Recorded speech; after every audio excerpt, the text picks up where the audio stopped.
Sa positive side naman mga kapiksi, nararamdaman natin na parang you are trying to recover dun sa mga emotional pain at saka sa finances din mga kapiksi, no? Parang nakikita natin na gusto nyo makabawi sa inyong financial na aspeto kasi for some of you, maaring medyo nag-i-struggle yung inyong kaperahan.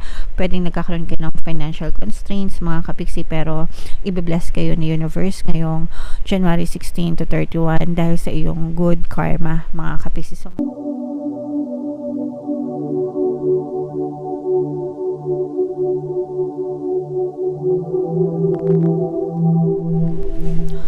hello guys, hello Virgo, welcome back to Pinay Pixie Tarot. Ang pamagat ng episode natin for tonight is mid-month kapalaran para ngayong January 16 to 31 para sa Virgo, Sun, Moon, Rising, Sign, and Venus. General reading lang guys, pwede mag-resonate, pwedeng hindi. Combination ng positive and negative energy mga kapiksi. Unahin natin tong deck na to guys, tingnan natin yung mga mensahe sa inyo ng inyong gabay ngayong January 16 to 31. Meron tayong past energy, meron tayong patience, and meron din tayong concealed energy para sa inyo guys. Alright? So, napakaganda ng mga mensahe para sa inyo. So, ito guys, kailangan nyo lang habaan yung inyong pasensya. Kailangan nyong matutong magtiis, magtiyaga sa buhay, mag-persist habang naglalakbay kayo, habang itong buhay natin mga kapiksi, ito isang mahabang paglalakbay, ito isang mahabang journey, and whatever you are experiencing, kailangan habaan natin yung pasensya natin kasi whether maka-experience tayo ng problema, struggles, challenges, or what, yan ay para sa atin mga kapiksi. Bahagi yan ng buhay, bahagi yan ng ating pag-mature, pagtanda, pag-grow, pag-develop, diba? May mga lessons na matututunan tayo dun sa ating mga paglalakbay. And sometimes hindi natin nakikita yung mga blessings na nasa ilalim, no? Mga blessings na nasa ilalim kasi ito nasa ilalim yung drawing, no, yung image. Pero ibig sabihin nito guys, parang habang naglalakbay kayo sa buhay nyo, akala nyo puro especially kung maraming negative na circumstances or mga challenges, ang nakikita lang natin is yung puro nega. Hindi natin nakakita yung positive na nangyayari or pwedeng mangyari sa ating buhay kasi masyado tayong consumed ng mga negative na nangyayari sa buhay natin. And this is especially true when it comes to manifestation mga kapiksi, because sometimes wala tayong nakikitang movement, no? Pag sinabing manifestation, yung mga bagay na gusto nating mangyari sa buhay natin, yung mga pinagdadasal natin, ganyan. Sometimes we don't see things moving sa ating 3D, sa ating physical reality, but there's always movement in the background. Meron yang ito lang yung nakikita natin, yung ibabaw lang, ito yung 3D natin, pero itong nangyayari sa background hindi natin nakikita. So for example guys, nag-a-apply ka ng trabaho, no? Nag-apply ka ng trabaho, nagpasa ka ng resume mo, in-interview ka, tapos silence, no? Matagal na walang nangyayari, matagal na wala kang balita, ganyan. Pero there's always movement kasi kapag in-interview ka, 'di ba? Let's say for example, nagpasa ka ng resume, in-interview ka, hindi naman yan agad-agad na tatawagan ka kasi dadaan yan ng screening process sa hiring manager, sa HR, 'di ba? Dun sa mga dadaan pa ng mga approval process nila, yung mga negotiation, yung salary, ganyan. Lahat yun hindi mo nakikita. There's no movement sa 3D mo, sa physical reality mo, pero there's always movement dun sa HR ng company, sa hiring manager ng company, etc. etc. diba?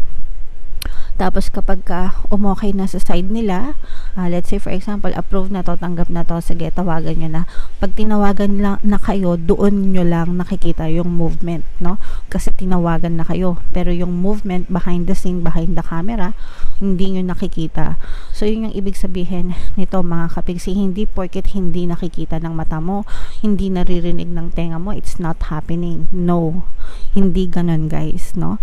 That's why you have to have blind faith. Kailangan mo habaan yung pasensya mo habang inaantay mo na dumating siya, ma-experience mo siya sa iyong physical reality. Pero habang inaantay mo siya, you have to have blind faith, no? matatanggap ako sa trabaho, tatawagan ako, matatanggap ako, ma-hire ako, makakapasok ako dyan sa company na yan. Okay? Yun yung pasensya na dapat ino-observe mo or ina-acquire mo habang nag-aantay ka ng movement. So, yun yung isa sa mga best sample na pwede kong i-share sa inyo para hindi kayo mawalan ng pag-asa, mga kapiksi. Okay? So, hindi porket wala kayo nakikita, hindi na nangyayari yung mga gusto nyo, mga kapiksi. You just have to have blind faith, be patient, habaan ng pasensya. Yung iba kasi masyadong atat. Pag nag-manifest, pag nagdasal, gusto nila agad-agad nandyan na. Okay? So, guys, habaan nyo yung pasensya nyo. Kapag kayo ay if you trust the universe, trust the divine, and trust yourself, talagang dadating at dadating yung mga bagay na gusto nyo. Okay?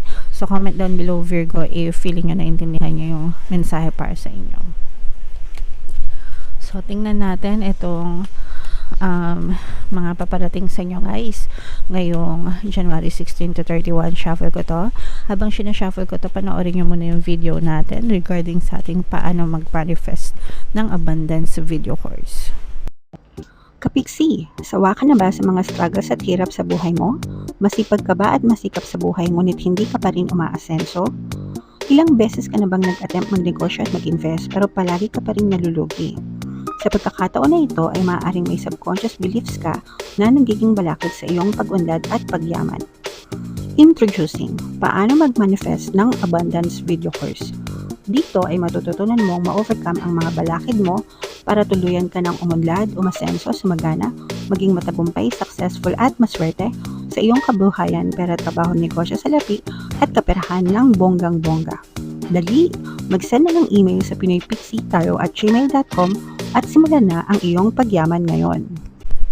Alright, so sabay-sabay tayong yumaman ngayon 2024, mga kapiksi, no? Huwag ka na magpahuli, mag-avail ka na ng course kasi sobrang ganda talaga niyan, guys. And good news, dahil ngayong January, guys, magbibigay ako ng 1 free pampaswerte subliminal sa lahat na mag-avail ng course until January 31, kaya mag-avail na kayo, mga kapiksi. Meron din tayong email coaching, manifest your desires using the law of attraction. If meron kayong mga specific na gusto nyong i-manifest, pwedeng love and relationship, pwedeng money or career, mga kapiksi, pwede kayong magpabook ng email coaching session with me. Mag-send lang kayo, guys, ng email sa pinoypixitaro@gmail.com. So, Virgo, kayo ay na-represent ng King of Coins sa ating spread. Meron din tayong presence ng Air sign, Aquarius, Gemini, Libra. For some of you, maaaring may air element kayo sa inyong natal chart. For some of you, maaaring meron kang you may be dealing with an air sign, mga kapiksi. Ito yung positive and negative energy, mga kapiksi. Unahin natin yung negative energy, guys. Pagdating sa relationship, medyo nagkakaroon ng panlalamig, no? You may be experiencing some kind of coldness, cold treatment, ganyan, from your partner, from your specific person. Especially kung LDR kayo, mga kapiksi, baka nararamdaman nyo na parang ang cold ng, parang ang tipid ba? Ang tipid niyang mag-text sa'yo, ang tipid niyang mag-reply sa'yo, tapos parang malamig, hindi na masyadong sweet, hindi na masyadong mainit, mga kapiksi, and it's giving you a lot of sadness, no? Parang nararamdaman mo yung lungkot kasi parang hindi na-reciprocate ng person mo yung attention na binibigay mo sa kanya. Pero it doesn't mean na mahal ka niya, mga kapiksi. Pwedeng meron lang siyang ibang priority, pwedeng busy din yung person mo. Kung pares kayo nagtatrabaho, baka busy din siya sa kanyang trabaho, or kung may negosyo siya, mga kapiksi. And another thing na nagpapalungkot sa'yo is parang meron ka ding na-discover, no, na-discover na secret nitong person mo. Baka may nagsumbong sa'yo, baka may nagmarites sa'yo na ginagawa ng person mo, baka may nahuli kang chat, text message, ganyan, na parang dinideny ng person mo, ganyan. So, parang ganun, medyo nagkakaroon kayo ng konting pagdududa, mga kapiksi, regarding dun sa person mo. Alright? So, sa positive, yun yung nakikita natin sa negative, mga kapiksi. Sa positive side naman, mga kapiksi, nararamdaman natin na parang you are trying to recover dun sa mga emotional pain, at saka sa finances din, mga kapiksi, no? Parang nakikita natin na gusto nyo makabawi sa inyong financial na aspeto. Kasi for some of you, maaring medyo nag-i-struggle yung inyong kaperahan. Pwedeng nagkakaroon kayo ng financial constraints, mga kapiksi, pero i-bless kayo ni universe ngayong January 16 to 31 dahil sa iyong good karma, mga kapiksi. So makakaramdam ka na medyo parang gagaan ng konti yung iyong kalagayang pinansyal, bahagi ng iyong good karma. So, syempre hindi naman yung agad-agad, mga kapiksi, slowly but surely, guys. Okay? Ang kailangan nyo lang is habaan yung inyong pagsisikap at pagtsatsaga sa inyong paghahanap buhay, ganyan, hanggang sa completely maka-recover kayo, makabaon kayo, mga kapiksi.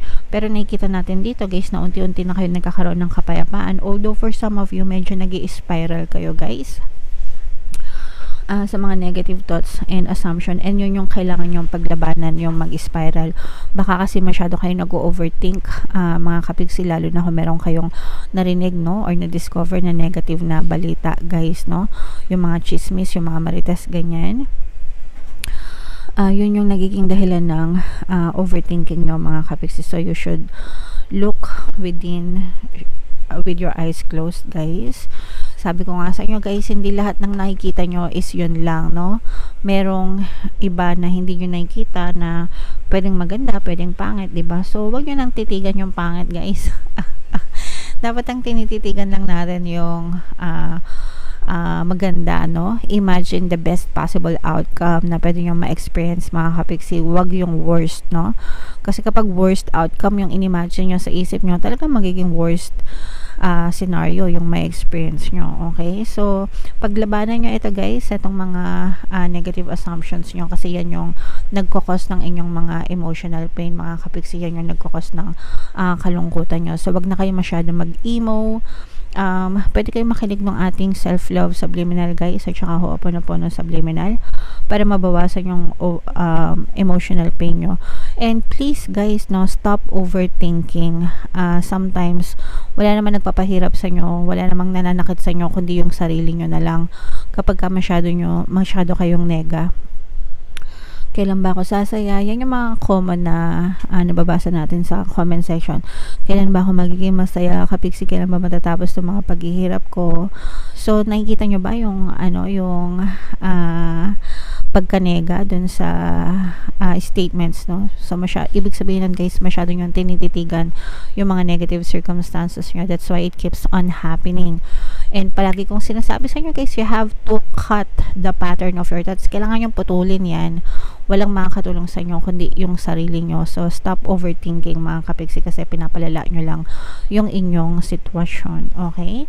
Sa finances, mga kapiksi, nakikita natin yung mga nag-i-struggle sa finances. Sabi ko nga sa inyo, makaka-recover kayo sa inyong financial na kalagayan, and ma-overcome nyo may mga solusyon na dadating sa inyo pagdating sa mga problema nyo sa kaperahan, mga kapiksi. So, i-anticipate nyo yung pagdating niyang mga solusyon na yan, and makakatulong yan para talagang maka-recover ka sa kaperahan. Alright? So, yeah, comment down below, Virgo, if feeling nyo naka-resonate kayo dyan. Sa positive side, mga kapiksi, yung mga solusyon sa problema, i-mind nyo na yan. Mind, solutions to problems, mind, financial recovery, yan yung mga nakikita natin sa inyo. And then, yung healing, guys, kayo lang yung makakatulong sa sarili nyo. So, help yourself, mga kapiksi. Alright? So, comment down below, Virgo, if naka-resonate kayo. Ito yung ating mga pampaswerte subliminal, guys. Pakinggan nyo na para gumaan ang inyong kaperahan. And ito naman yung ating success stories ng paano mag-manifest ng abundance video course. Click here to subscribe, guys, and click here to join our membership program. Thank you for liking, sharing, and subscribing. See you again next time. I love you all. Have a nice day. Bye-bye.